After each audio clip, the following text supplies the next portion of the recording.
Well, good evening, everyone, and thank you, Alice, and also to the National Museum of Women in the Arts. It's a really huge pleasure to be here and to talk about such a poignant question. So, can design be genderless? So I'd like to start actually by suggesting that perhaps design, in its materiality, in its physicality, is perhaps genderless. So bear with me here. It's we as designers, as consumers, and through marketing, that gender things or load gender onto things. And so this is a level of adding cultural meaning to things. And so this question really became very prominent for me on not only a personal level, but also on a structural level. And it was really sort of noted for me, definitely when I really realised that I no longer wished to be positioned in terms of gender. And so this kind of shift really became the motivation to investigate design as almost this propagator of a particular cultural language and a way of visioning gender. What I realised in these investigations is you really need to see gender past just the object, because there's a larger system at play. And that system is really the system of representation, or how things are visualised and given meaning. So how an object is imbued with particular types of meaning. So for example, we have this thing called perfume. Wow. Perfume. We have this thing called perfume. Now, this is a bottle of smelly liquid. However, we imbue that bottle of smelly liquid with the qualities of femininity. And how do we do that? We do that by perhaps presenting this bottle of smelly liquid with a glorious, flawless woman, and so on and so forth. So this is this idea of a representation. And design is completely inseparable from this. So it's the media dimension of design, this layering of image and text onto objects, that I feel is really the culprit here. And so this media dimension I see as a bit of a system of information. So that's text, that's image, so on and so forth. I would then position that the body and the shaping of our gender identity can perhaps be a product of this particular system. And so the central idea I'd really like to talk about actually contextualises the body within this system of information. So for me, this image really captures the body swimming in this sea of images, notably their outlines, it's abstracted. But this is sort of this very profound experience that we have. We're constantly consuming these extra layers and extra images, text, and sound bites. And we're very subtly set up by this system to actually see gender in particular ways. And so, as a designer, design really becomes a space of questioning. And the link between design and gender identity is also very profound because they're both essentially bound to culture. So if design is one of the primary producers of cultural milieu, as we know, and gender in part culturally constructed, that link is really dynamic. And so these two cultural systems sit in play with each other. And so I always wondered as a human, as a designer, as a consumer, how have I been and how have we been socially designed? This is a big question. And so the way I present this really is born of a lived queer experience, and it becomes an embodied practice. So I'd like to show through this presentation how design and its relationship with the media actually sets us up, yes, to see gender in particular ways, but also how we can explore possibilities to potentially unravel that. And I want to explore it through this particular relationship: object, media, and bodies. And so, really to further understand this particular connection, and also to prove it, I was asked a lot of times to prove this, I undertook a series of visual deconstructions. And I really was focusing on how the body was presented in this context of the media. So I took one specific case study, and I wonder if anyone's familiar with Frame magazine? Maybe not so, yeah. It's a very popular mainstream publication, and it comes out of the Netherlands. It's distributed internationally. I took 1 year's worth of this publication, and that's roughly, and the publication was from 2013 to 2014, so it's roughly 6 issues. And I began the process of cultural analysis, but I wanted to do this really the old school way. So, looking for aspects of the body, I sort of performed this visual, physical surgery in a way. Now that involves a scalpel and the idea of the cut. So, I wanted to remove the context and the object and just reveal what the body was doing within these pages. It was also a way to slow down the rate with which we consume images, because you know when you look through a magazine you're just, well that's what I do anyway. So to slow down that process and really study it. So here we have the silhouettes of some bodies, but I'm going to show you how when this information is rearranged, we actually reveal a completely hidden vision that design on the surface seems to not be a part of, but actually it's perpetuating these very limited sort of projections of the body and also very stereotypical ways to view gender. And that was a surprise for me. So let's begin with the first deconstruction. Now, I'm going to show you an ad campaign from Moi, designed by Marcel Wanders and photographed by Erwin Olaf. Now, the first of this series shows a relationship between a body and an object in a box. It's called Inside the Box campaign. And what we do if we consider our method of removing the context and the object, we leave the body.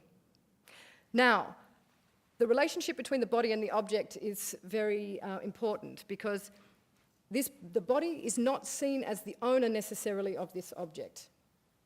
And so this body is actually imbuing this particular piece of furniture with added layers of meaning. And so, for me, I found this quite problematic because what they do with the title of this, they call it the monster chair. They also have a facial abstraction on this chair that the facial expression will mirror. Now, for me, this is very strongly colonialist. It looks at this eroticism or exoticism or an othering. And I was very shocked to see this in the magazine, actually. And we've had many debates about the image. But if you couple it, and these are sort of intersectional issues, if you couple it then with the next images, which maybe are not as strong, we see here a chess table. Now we're talking about the idea of setting up oppositions and binaries. A black and white chess table. Of course, there's sort of a literal binary positioning of the bodies here. But when you read the description coupled with the object, it talks about this opposition and rivalry. Now that's setting up a strange dynamic also. The last image is, of course, this subjugation or control of the female gaze, which we're quite used to seeing. Also, it's sort of a typical image that advertising uses, that also allegorical painting kind of uses as well. So the next ad campaign, and this is all in the 1 year of Frame, this is for modular lighting. Now, this is the lighting company. They're trying to be a little bit cutting edge, because, you know, that's a good thing to do. They're having this sort of carnivalesque kind of theme. But when you remove the context and the object, what you see is this more dominant masculine figure who holds a dead chicken and a knife, and the more passive feminine figure in the foreground. Now, this sets up incredibly problematic sort of old gender dynamics. However, it's just this ad that's in Frame magazine. If we also see this, these are very conventionalised athletic bodies, and you often see this to enhance the performance or idea of the furniture. However, what this does is it omits any politics of different bodies. It shows that this is an ideal. Now, the other ideal that's prolific is this one. This is the capture of lifestyle. Now, lifestyle in this is sort of seen as like a universal narrative. This is lifestyle, apparently, but that lifestyle is predominantly white, it's predominantly middle class, and it's also predominantly heteronormative. And we see this sort of not necessarily as, well, it's maybe ad nauseum, actually. Diplomatically. So this is what was found. Now, for me, there comes in a very interesting link, because this is the advertising, and I expected that advertising would do something like this. Maybe not so much, but when you couple that with how the designers are conveyed within the publication, what you see here, and now I've arranged this, so I've done it creatively derived, so it's not a scientific analysis. But what I found very interesting is I could very easily group the posturing, gesturing, and behaviour. So up here in the right-hand corner, you see quite a confident sort of sexual posturing. It's coupled with this kind of hands in pocket or these kinds of more confident stances. But it's not so much the posture, it's more how easily grouped they are. And when you look at the idea, and Judith Butler talks about this, is the repeated stylisation of the body, which equals gender. This starts to make that slightly more explicit. But by far the most interesting is the titles, which are so strongly gendered. Man with a Purpose, Mr. Chair, Renaissance Man, Collaboration King, and Master Meets Machine. Now, when we look further, these are the bodies of the designers who the magazine sort of defines as the pronoun she, her. We have a different story. We also have a very different level of visual weight given. So let's look at the titles. We have Design Diva, Grand Dames of Curation, and Metal Matriarch. But we never had anything like a Plastic Patriarch or something like this. That wasn't there. And when you calculate this, there's an 80% difference in visual weight to 20%. So that's quite a huge, huge difference and a huge gap. So I did this analysis, but I knew that that really had to go further, because for an analysis to just stay in the sort of private bounds of a university is maybe not enough. And so what I did was to actually confront the editors of Frame with this. And that was an interesting procedure, because we invited them in for a debate in a big audience of young designers. And you know, whenever you talk about gender, it can get incredibly rowdy. And so it was a very vehement discussion. However, the editors, in a way, they were very confronted, a bit shocked, a bit annoyed, but they became like a collaborator. And because they'd never seen their information rearranged like this, they thought, okay, well, now we've been a little bit embarrassed, so we have to do something. When the debate occurred, what I found interesting was they focused mostly on the titles. Like we could affect the titles, we could fix that part. Also on the way people were postured or positioned in a photograph. Notably, I never wanted to make this about any individual, just to make that clear. It's more about a total mediated body.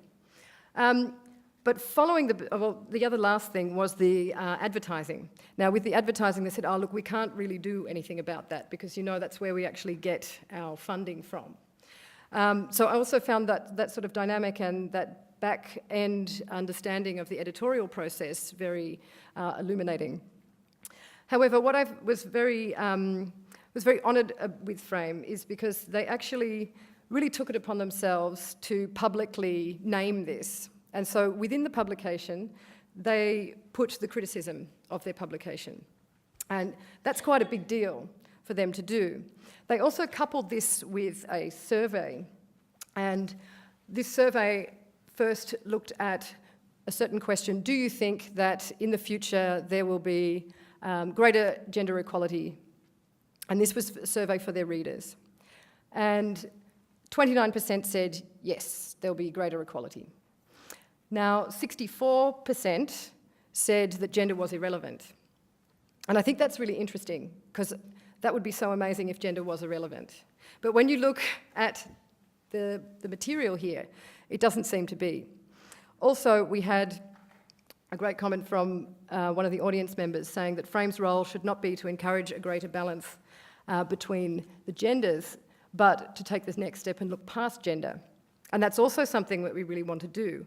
But we have to dismantle this understanding of gender, as well as prefacing the new sort of wave through. And so that was quite an important action to happen within this process.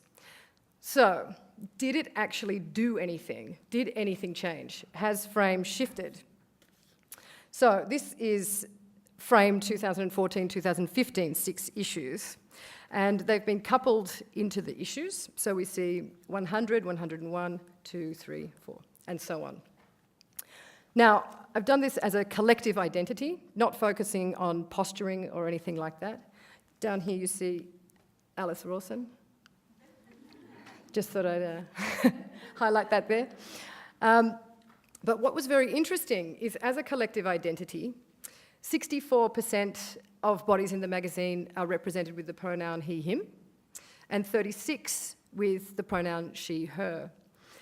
And that is quite a marked difference also. Now, it's tricky because we don't love to talk in this quota thing, but you need a little statistic here, actually, when you try to think if something's actually shifted. Now, you can note the proportions of visual weight and also the proportions of this individual and that individual.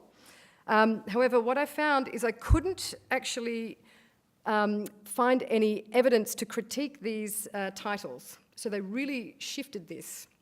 They weren't so problematic. Also, with the advertising, they literally removed the body from the advertising.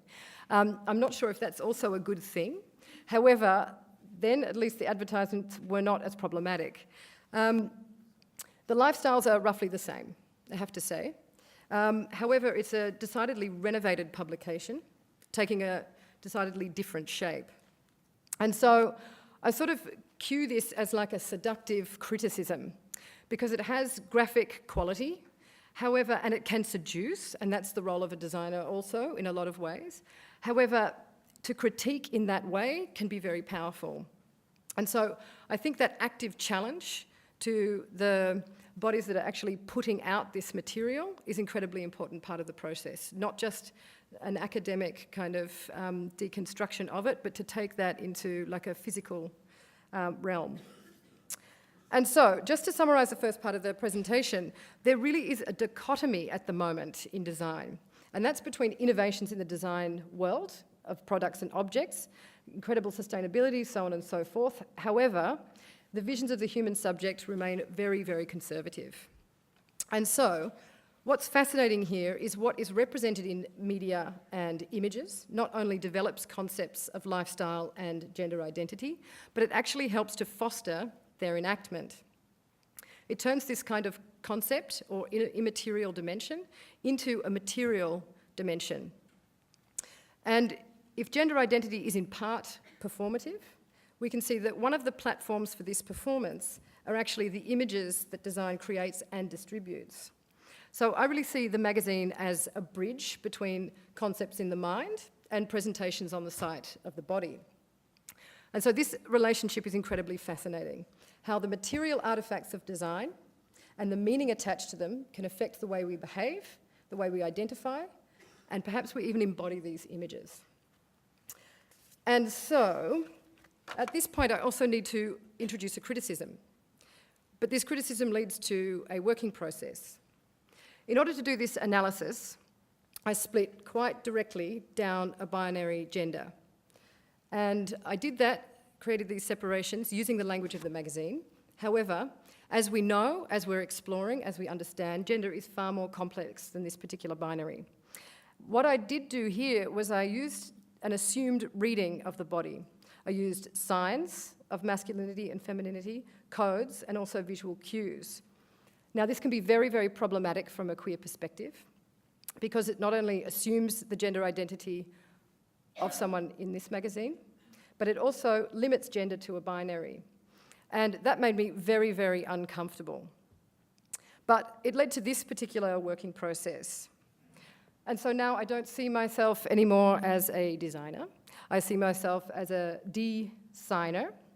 So that is to focus on signification, the signs of these things, and how can we just completely throw that into disarray. And so this is sort of a search for these signs that are embedded in any manner of things. That's embedded in humans, the way we read them, objects, clothing, and space. And so, to go from this 2D immaterial world of the magazine into three-dimensional design, I chose to focus on three main archetypes: the chair, clothing, and space. And I would have the body act within these archetypes. It's very abstract. However, what it shows and what was most meaningful in the deconstructions that I did were how the body was directed by these mechanisms of design. So, if we were going to design this particular posture, how would we do that? So, this I call a Mr. Chair because it was in Frame magazine. A fantastic posture, but one we're also quite familiar seeing this particular body adopt. So we have very confident, again, sexual posturing. We have fabulously hairy legs. However, I'm so used to seeing this, if we were going to de-signify this, what we see is we read this body as male, we sort of, for me, I'm used to it, so I will see it as familiar. However, say for me, I identify as genderqueer, however, my body is often read as female. And so I also have these dramatically hairy legs. When I sit like this, it has a completely different understanding from people who would see that. It wouldn't be familiar. It would perhaps seem completely what is going on here, or maybe it doesn't, and that's excellent. But what we do is we build this language up around the body. And so we signify this as a male gesture. We call it also man-spreading or something like this. I'd only heard that yeah, exactly. But what it really is, it's the claiming of space. And Marianne Wex did this fantastic study and looked at body posture in the 1950s. And what you see, and I'm going to demonstrate, is women sitting like this and men sitting like this. But when it was coupled with 17th and 18th century sculpture, what you see is women sitting like this and men sitting like this. And so, while this is a total stereotype, it's unfortunately still relevant. And so here, I wanted to question this learnt behaviour and what does it mean, in fact, to take a position. So, this is a reinterpretation of the chair, because for me the act of sitting became incredibly important here. It looked at how some bodies claim and extend into space, while other bodies omit these particular gestures. And I always wonder why we do that. Why does it make us uncomfortable? And so I see the chair, in fact, as an archetype or tool for control. Perhaps actually a behavioural tool. I would like to show this gesture. Let's take a little water.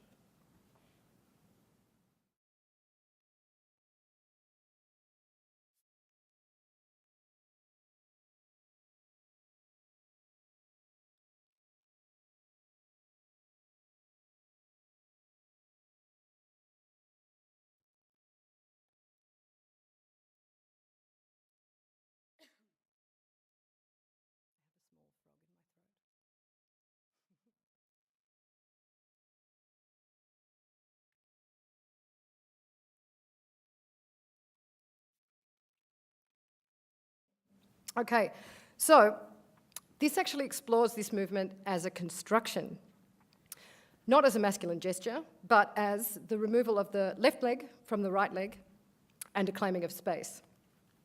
And so this gesture has actually been layered with cultural meaning, gendered meaning. So I would suggest that it's not necessarily the objects themselves, but the negotiation of objects where gender is implicated. Now, I also want to show just a very quick similar deconstruction.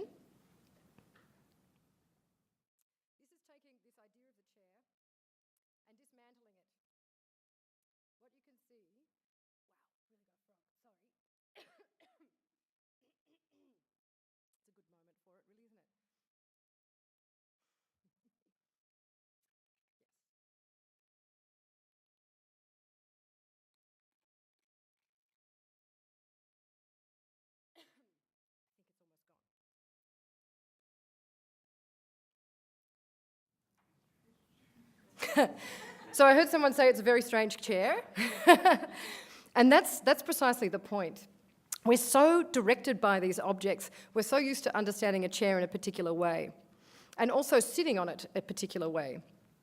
And so what I wanted to do was sort of make a very obscure, abstract object that would perhaps be embedded with signs of gender. You notice this elevation. But what it did do, because it was abstract, it allowed for that conversation to happen naturally, rather than sort of screaming it. And so, pardon me, really, but what I became very, very intrigued by was these moments of disorientation. Because what I'm going to show for the last part of the presentation is how we are so incredibly oriented. So,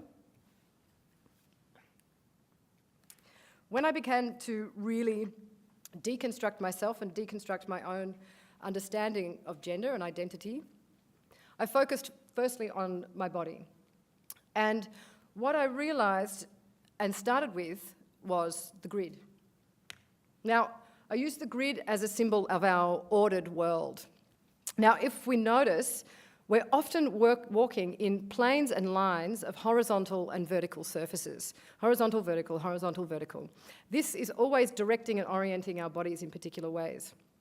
Now, I'm always interested also to shift that. It's an architectural convention, it's a convention of industrial design, of computer structures, computer programs, so on and so forth.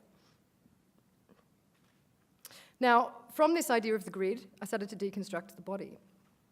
So, this became a template for a clothing piece. So if we have a look here, I wanted to first deconstruct these sites that are typically implicated in gendering. So I defined those as, say, the shoulder. Now, if we look at the shoulder, yes, we understand that men's shoulders are generally broader than women's shoulders. If you look at something like Working Girl, that fantastic film, what you see is women adopting a stronger, kind of more powerful dynamic with these huge shoulder pads. They're accentuating their form. Now, we also have the chest, for obvious reasons, the waist, and the crotch. Often in fashion, you have the male crotch, which zips left or right. I don't know which one it is, but they zip differently. Anyway, these sites, what we often do when we're trying to establish gender, and we do it very quickly, but we also do it in such a way that we're just reading a body, a scan. Now, we're doing this to try and establish, are they a man or are they a woman? Why it matters, I don't know, but it's such a part of the way we work. So, I was fascinated by this particular relationship. And so, the garment that you see here is the one that's actually as part of the Pathmakers exhibition. And what I started to do was look at this garment. First, it became a personal exploration, and I'm wearing a very, very old one here, but I would wear this every day in various different forms, but the same pattern. And this was very much to embody this idea of an engendering and a degendering. And so what you see here is a very neutral crotch. In fact, there's no zipper or fly. A very sort of simple, ambiguous pattern structure. You see these shoulder extensions here, and also a triangle stitched into this section. Now, this is all about this expand and contract, allowing an agency for the body to move within this particular garment, and also to claim space in a different way. It transforms the silhouette. It's, of course, in relation to the grid. And I'd like to show a little snippet of the film that you will also see at the Pathmakers exhibition here. Let's see if we do with the sound.